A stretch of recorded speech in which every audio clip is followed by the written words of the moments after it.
This is Kingdom Hall, a place of worship for local Jehovah's Witnesses. It's believed they were in the middle of a service when the attack took place. I didn't realize what was happening. I was filming with my phone and only realized through the Zoom that someone was shooting at Jehovah's Witnesses.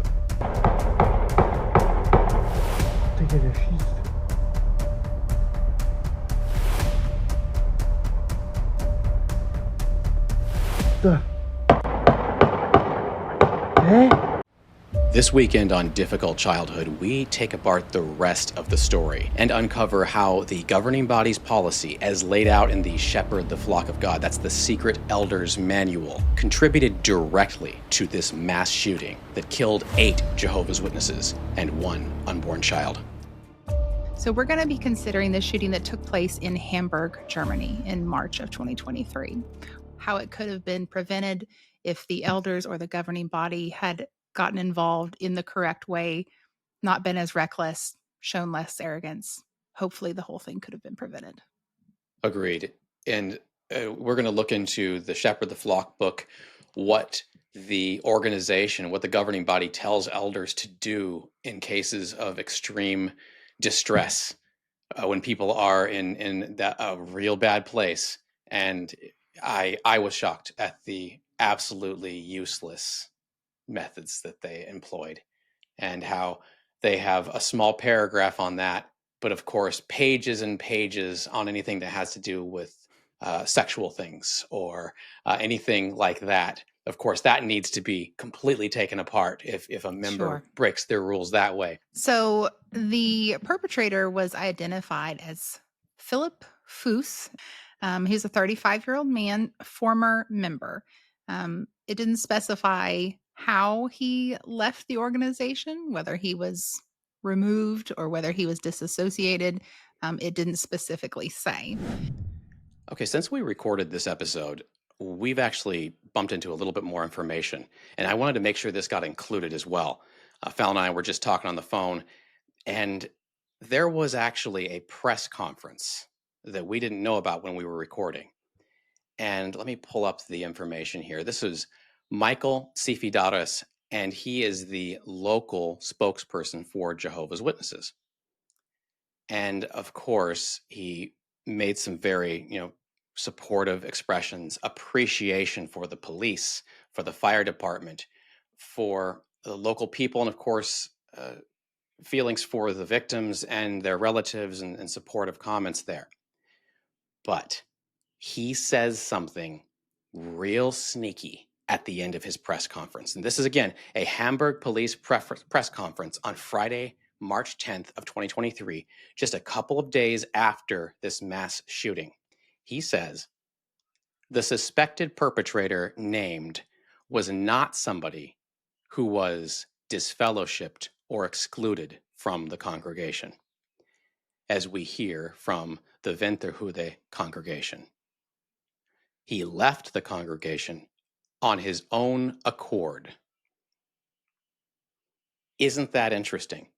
He wanted to make sure that it was publicly stated that this was not someone who was disfellowshipped.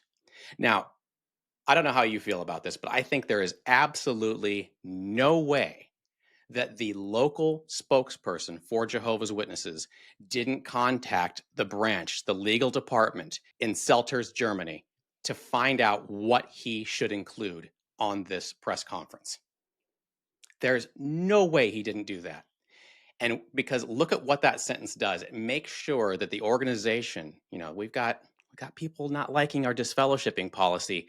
Let's make sure that they know this was not a disgruntled member that we disfellowshipped. This was somebody who disassociated himself. But of course, that's not the way it works. If you leave the organization, you can't just leave gracefully. You are shunned by everybody you know. 100%. This man, Philip Fuss, was shunned. So he was treated exactly the same way as if he had been disfellowshipped. And they are pretending like they treated him normally. He just left. We don't know what happened. how disingenuous, how disgusting, how despicable of the legal department to dish out that advice. Now, I know I'm doing a little bit of guesswork there, but come on, there's no way this guy, this spokesman for Jehovah's Witnesses, did not contact Bethel Legal Department on what to say. He had a couple of days to do so. There's absolutely no way that's not how it went down. We also want to break down how Philip Fuse approached the Kingdom Hall. And here's what happened. He had a semi-automatic weapon, and he was walking past a car that was occupied. We don't know if it was occupied by a JW or a non-Jehovah's Witness, but the woman in that car saw him, and he opened fire on her. So she got away. She did not get hit somehow. But apparently, maybe it was because he was worried she would alert someone that he was coming. So after that, he would have tried the front door perhaps, but you can't get into the front door in a lot of these inner city kingdom halls, because after the meeting starts, they lock the door, and then an attendant watches the camera for more Jehovah's Witnesses, maybe latecomers, and then lets them in manually. So what he did is he climbed up the side of the building. This is a multi-story kingdom hall, a little bit different from what we have here in the US. He scaled the side of the building up to the second floor and then shot into the window. And at this point, we see that perhaps somebody on the inside, maybe he shot out the lights, but it seems like at one moment, all the lights turn off. And it may have been that somebody turned off the lights so that he couldn't see as well. But then after he shot from the window and killed an unknown number of people and wounded an unknown number of people, he climbed into the window and then continued his assault until at some point before the police arrived, he went ahead and turned his weapon on himself. So that's a bit of a layout of how the situation went down. You can see the images here. And it seems like the locals at this time kind of did everything right. They had the front door locked. That's why it was going through the window. And of course, again, I think that it looks like, because there's multiple, light fixtures in a kingdom hall. It doesn't just go dark with one light being shot out. So it kind of looks like here in the shot that all the lights went out at once. So perhaps an attendant or somebody inside turned off the lights to reduce his accuracy. So no notes for the people who were there. That's awful. And we have nothing but compassion for them and for their families. This is not an indictment on those people. But we'll get into more what the governing body puts in place and how poorly they set up elders to be able to help people who are in this state. All right, so back to our conversation. I mean, he had a semi-automatic weapon, so he didn't have to, I was looking up what it was, and he wouldn't have had to reload. So he was able to do all this damage in really short order. And it just brought up where did this come from? Where did this energy come from? Why was he like this? And it turned out that it was 18 months before this event that he was speaking with the elders and either chose to disassociate himself or was disfellowshipped. But the result would have been the same. They would have been shunning him completely. Sure. And we'll talk a little bit more about some of the cues that he may have had some mental health issues happening as the story goes on. I also thought it was interesting that it said some neighbors were able to capture footage of all of this happening. And I just thought how heartbreaking. Generally speaking, kingdom halls are very quiet places. They are not a loud group of people. So I can only imagine how it felt for neighbors, to think of them as like this quiet little mind their own business group to go to a mass shooting like this. That's crazy.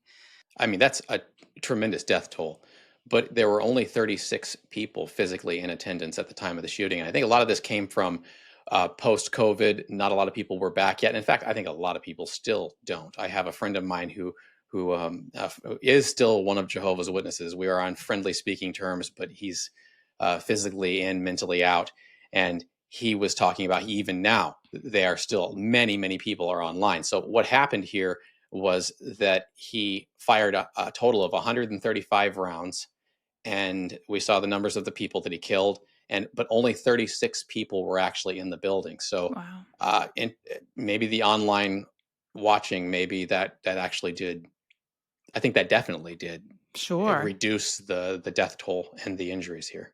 And how horrifying would that be if you were someone that was tuning in online and all of a sudden, you're hearing and seeing these horrific images? Right. And this was at 9:08 p.m.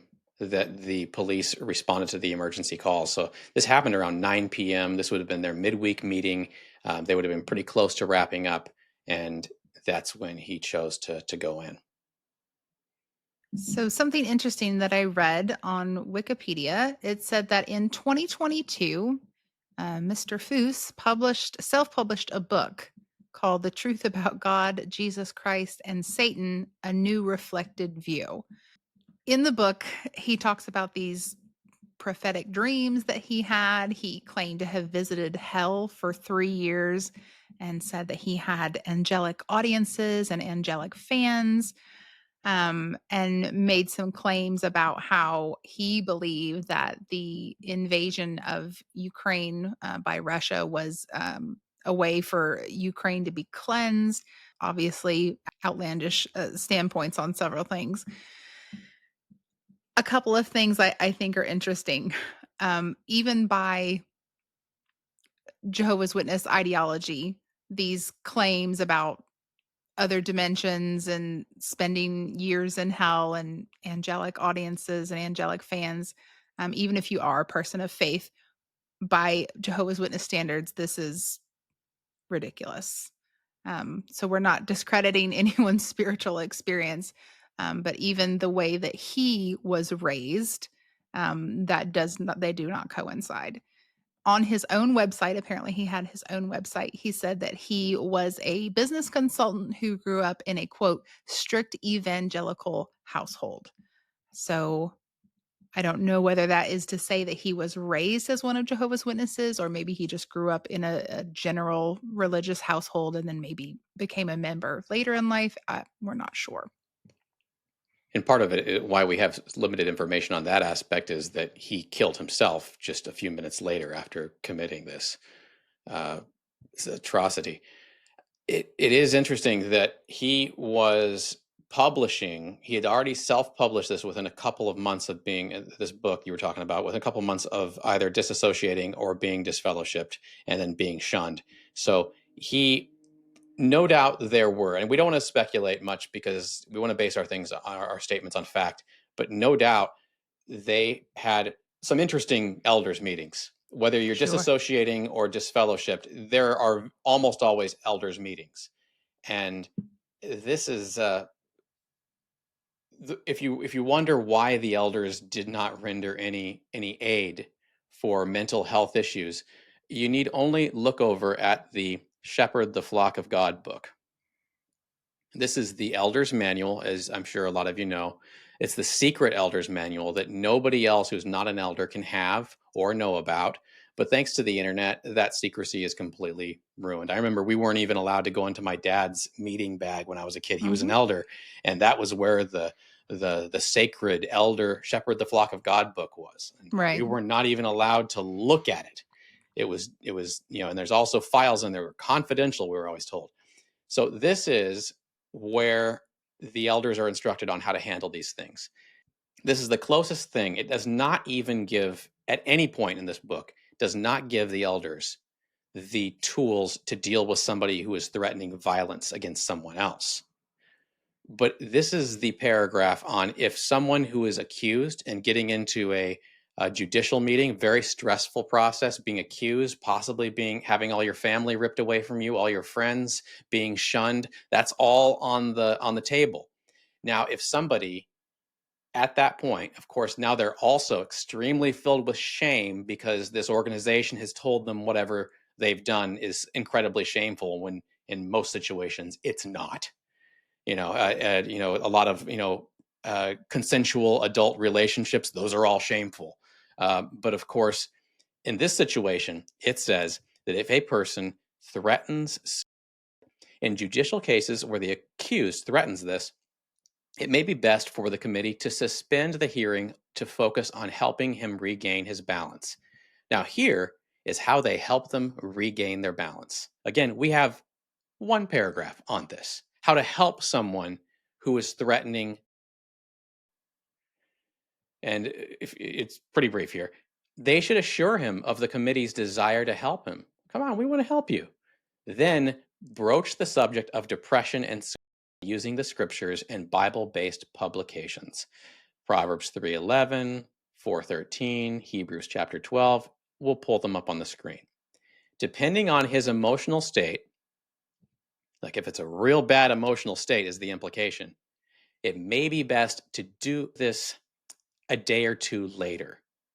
So don't share all these scriptures right away when somebody says that they're going to kill themselves. Go ahead and wait a couple of days. So stop the meeting, tell them that you love them and you desire to help them, and then send them home. What? It no matter how much time passes that we've been out, there are times I think, how was I a part of this for so long? I know. Like, how did we spend so many years inside an organization that thinks this way? It's mind-boggling to me.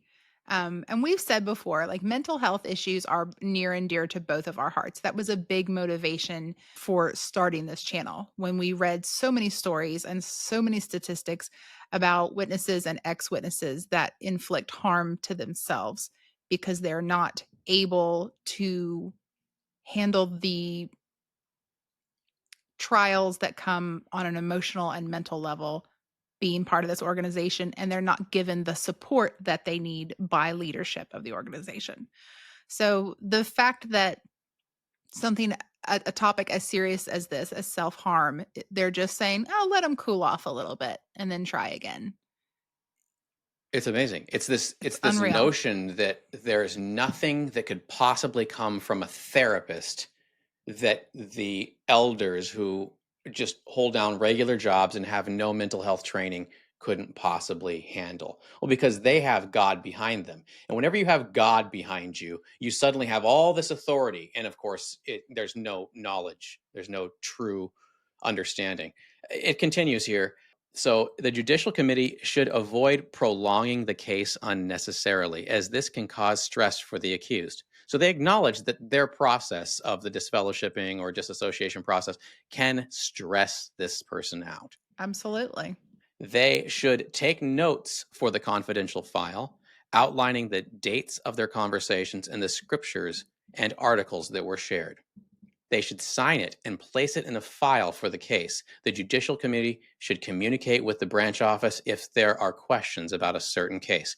Now, why do you think that they are all the elders, all three of the elders that are on this Judicial Committee, so-called, are writing down what things they did to help them not engage in self-harm, and then indicating when they did it, what they shared with them, and signing it for the file? Why would you think that is there? Because the foundation of all CYA, or cover your rear end, is just documentation, documentation, documentation. Absolutely despicable. They betray their real motivation. Protect the organization, not the person. Yeah.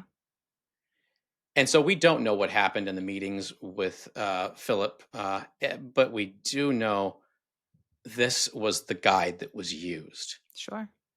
And if he was threatening self-harm or harming someone else, we want to be clear that we're not, yes, there are local elders who are complying with this. They're indoctrinated too, but the governing body wrote this and felt good about it. Something else I thought that was interesting was what took place just a few weeks, 8 weeks approximately, before this shooting took place. The shooting took place in March, but in January of that year, it said that local police, had received an anonymous letter saying that Philip Foos had a, quote, particular anger against religious members or against the Jehovah's Witnesses and his former employer. Now, it's not clear whether his former employer was one of Jehovah's Witnesses or if that was related or if that was something separate. It just listed those two specific things, Jehovah's Witnesses and his employer. So that was in January. So then in February 7th, they interviewed him based on that anonymous letter. But after the interview, they didn't feel like they had reason to cancel his firearm permit or confiscate the weapon. And then just 30 days later, the shooting took place. So Right. he was failed in many ways. Yes. And so were the people inside the congregation. And this is something we really covered in our last video, and we'll link it here. But our last video specifically about a crime and regarding Jehovah's Witnesses, the leadership, the governing body and governing body helpers have time and time again said that they have a spiritual paradise. And they've said that, of course, that just means that, we are spiritual brothers and sisters. But they've also added specifically, for everybody who's going to say, well, you can't blame the governing body or the elders for what this maniac did. True, he did his own thing. But they specifically tell the members, Jehovah's Witnesses, the active Jehovah's Witnesses, that when they go to the meetings, that is their safety brothers and sisters. That's their safety net, excuse me. That is their people that they can trust. And in fact, we'll show the clip. As we continue our consideration of the promises of peace in Isaiah's prophecies, I'd like you to imagine an Israelite living in Babylon. Now, he's just learned that Jews can return to Jerusalem and help to rebuild the temple. So he must decide if he and his family will leave Babylon to make the long trip to his homeland. What might he consider? Well, after 70 years, the land must have changed. Wolves, leopards, lions, and bears must freely walk in the fields. Snakes make their home there. So he might ask himself, will my domestic animals be killed by predators? Will my small children be bitten by snakes? And what about the danger of fierce men attacking us on the journey home? Well, any such fears could be dispelled by considering the prophecy at Isaiah chapter 11, verses 6 through 9. Let's read that together. And notice this promise of peace, starting in verse 6. The wolf will reside for a while with the lamb, and with the young goat, the leopard will lie down, and a little boy will lead them. Faithful ones would have nothing to fear from animal or human predators. Do we see this prophecy being fulfilled in our day? Not with the literal animals, but we do see a spiritual fulfillment. In our day, the knowledge of Jehovah helps people who are violent to transform their personality and become peaceable. In harmony with Colossians chapter 3, verse 10, these ones have clothed themselves with a new personality. They've stripped off animalistic, violent tendencies and transformed their lives in harmony with what the Bible teaches. As you watch the following video, notice the peace we enjoy with fellow believers now, and just imagine the peace that we'll enjoy in paradise. How would you feel during a long journey where you might meet wild animals and criminals along the road? Jehovah assured the returning exiles that they would return in safety and dwell in peace. In the spiritual paradise we enjoy right now, people who were once violent have learned to be humble, loving, and peaceable. In one case, one helper literally just says that it's just like our spiritual paradise. That's what we can expect from the future physical paradise. So what you can apparently expect is that the leaders will not take care of people's mental health and not refer it to somebody who knows what they're talking about. And subsequently in paradise, you'll be able to have people just kicking in doors and murdering people who are, is that really what the paradise is going to look like? Stop it. It's insane. And I, in the past, talked to a friend of mine who also is a former member and a former elder, and he just briefly related this to me. But he said, for many elders, they know they're not equipped. They know they're not equipped to handle all kinds of allegations that come their way. But if you're a yes man and you're a rule follower, you just go by the book. I mean, they can't take it upon themselves to say, hey, maybe you should reach out, and talk to somebody, get some counseling, that there's resources out there. They can't just go rogue and say, yeah, get help. They have to follow the rules. And the rules say, pump the brakes, give you a couple of days to cool down. If you're thinking of harming yourself, and then we'll reconvene and we'll try again next week. So there are elders out there who know that they don't have the skills, training, education, experience, or even the personality, the disposition to deal with people that are struggling with these types of issues, but they may feel like their hands are just tied. Yes, agreed. And so I don't want to just, yes, they're adults, they're grown men, they're going along with this, but I I really want to make sure all the blame goes on the governing body who are leading all this and Absolutely. saying that they, without saying it, saying that they represent God. We're not infallible, but do what we say because it's God's direction. We're not inspired, but also we are. So after this took place, I was reading over like some of the reactions, and there was a couple of things that really stood out to me. It talked about the funeral that was held, and of course, so many people were injured or killed. It said that the funeral was attended by more than 4,000. And also, when we think for our American viewers, our American listeners, when you think of a Kingdom Hall, you most likely think of like a one level building with just like a general sanctuary room. But in Germany, the building where they were holding their meetings was actually a 3-story building. So when law enforcement arrived and responded to this, it was basically like their version of like the SWAT team. And they actually had to follow him up several floors before he turned the gun on himself. But going back to the funeral, it says that it was attended by 4,000 members. And what stood out to me, it said that among the attendees, of course, were relatives, survivors, members of the Jehovah's Witnesses. It says that there were Jehovah's Witnesses representatives from the world headquarters and the Central Europe branch. But it also says that there were other governmental representatives there, politicians, authorities, the mayor.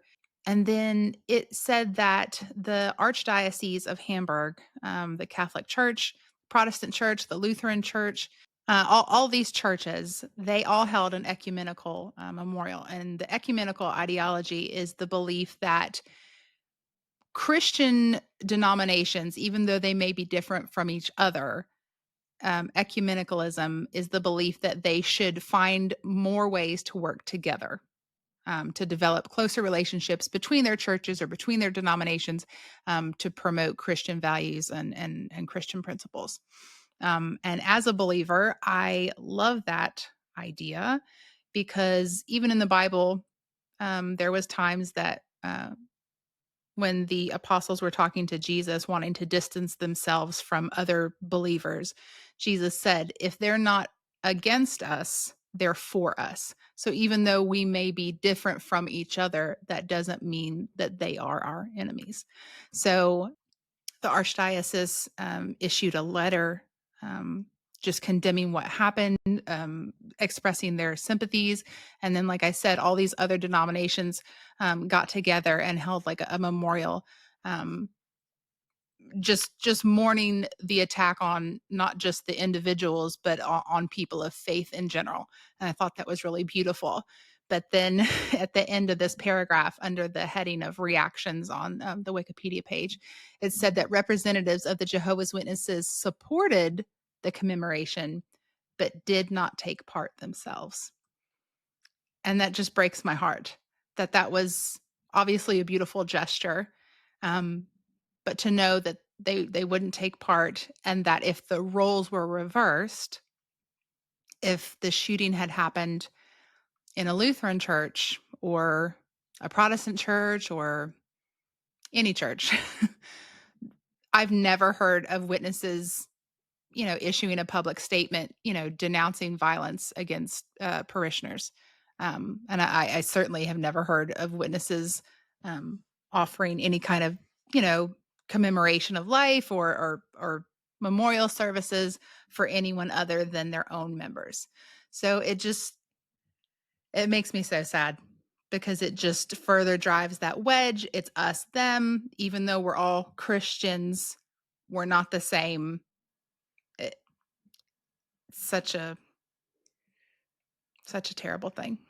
It is. And I'm not going to say in defense of Jehovah's Witness, dogma, but what they're Sure. doing obviously is saying, okay, well, all other beliefs that aren't exactly what we believe are false religion, which I understand Yeah. from the point of two things can't be correct. Sure. However, I also would, if I were a Christian, agree with you, because I mean, maybe this isn't quite what you're saying, but it's if I'm a one denomination and there's a Lutheran down the street, we both love God and love Jesus. We got some of us got some of the details wrong. In the end, whatever the future hope would be, surely God will just go, oh, that little detail you got wrong. Oh, that one went great, right? I love you guys anyway. Don't worry about it. And then corrected them in the end. So I get the notion of wanting to unite, and I think that's the far better option. I get where Jehovah's Witnesses have gotten it, but it's just more of their isolate ourselves from the world, us versus them. It's just such absolute nonsense. I don't know. Something earlier you were talking about was the mental health issue, and I know we'll probably get this comment, that well, now the Watchtower and Awake magazines have said, yeah, go get therapy. Therapy can be helpful. Yes, they have said that. Now, a little bit, the bare minimum.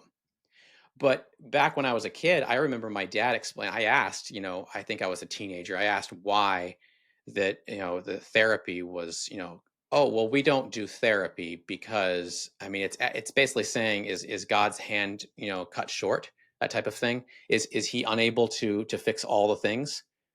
No, of course not. We wouldn't ever suggest that God can't handle this. So why would we have them go to a worldly person for their worldly Yeah. ideas?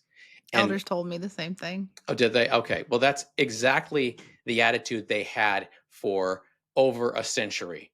So what they should have been doing the whole time, how many people have harmed themselves, how many people have harmed others, they should have been, if they're truly led by God, they would have had the answer right in the first place. And they should have been emphasizing mental health professional or mental health therapy to people, but they know that their practices are abusive.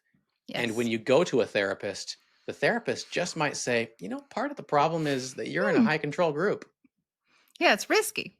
They've caught themselves between a rock and the hard place, and there's really there's no place for them to go.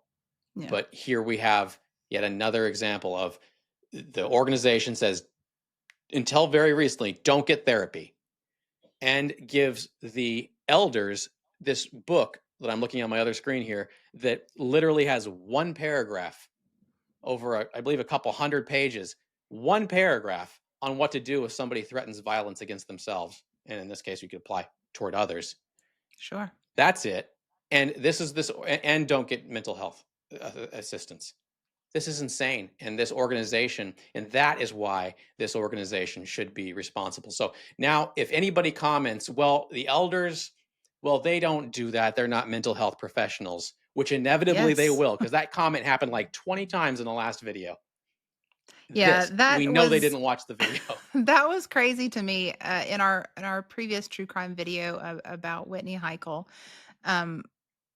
there was so many of those remarks. Well, elders aren't therapists. They're not mental health experts. Yeah, that's exactly what we're saying. They are Our not point, mental okay. health experts. Agreed. Had you watched the video, you and I would have been simpatico on this topic. But because they're not mental health experts, they need to refer to people that are. And it makes me think of this joke that my dad told me when I was a kid. I did not expect that. Okay, go ahead. I mean, Yikes. the joke was about this man who was in a flood and the water kept rising and rising. And he eventually ended up on the roof of his house because the water was so high.